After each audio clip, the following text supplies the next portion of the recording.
جيت تسأليني أني؟ انت جيتي تسأليني أني؟ وش أنا وين فتت الجامعة؟ أوكي سويت علاقات وتعرفت على بنات، بس ظليت نتهرب منهم. أنا أتهرب من العالم، أنا استنقائية. جاي تسأليني؟ لا بس يعني عادي تقعدي تسولفين تسوين حاجة تسألين عن شي وهاي.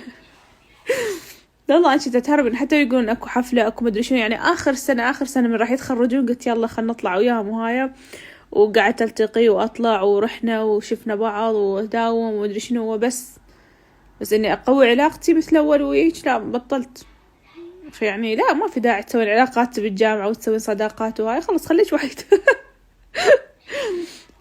لا صدق يعني انت يعني ما اعرف انه انا من اقعد ويا احد اخلي الوضع ياخذ مجراه واقعد احكي واسولف، هاي ما عندي شيء محدد انصحك بيه. بس انت يعني لا تستحين سولفي، ثاني يوم تصبحي عليهم وقعدي وياهم سولفي وياهم. وبالعراق ترى اجتماعيين للعالم، انا شفت بالعراق شلون يسولفون يحجون.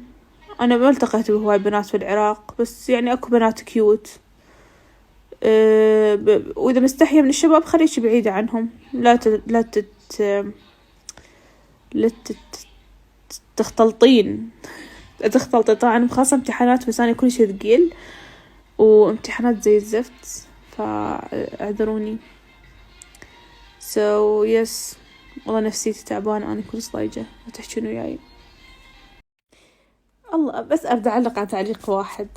اليوم كان أكو بنات يتصورن بالجامعة، يعني قدام المنظر أنا قاعدة أحفظ في أمان الله، فالطريقة اللي يتصورن بيها بصراحة استفزتني. يرفعن الكاميرا ويسوون هيك بخشمهن، ما أعرف شلون يحركنا إنه يجي يصغرنا وياخذن صورة. وأنا أكثر من شخص يسوي هالحركة انتبهت لها.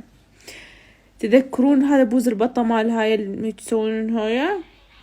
هسه هاي الحركة صارت جديدة عندنا، ما أعرف إذا وصلتكم بالعراق ولا لا.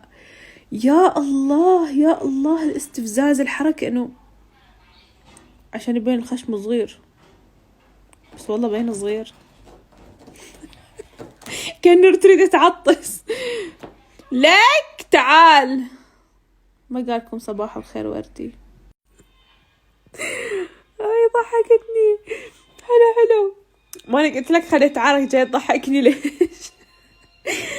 مرة أختي شنو اسمها؟ لا مستحيل. أحيانا أفكر إني أرد أسوي، بس أخاف من ردة فعلها، لأنه برا كلش هيجي ردات فعلها قاسية. شفتوا هاي الناعمة الكيوت الصغيرة، الضربة مالتها العيطة مالتها البهدلة مالتها عبارة عن رعب.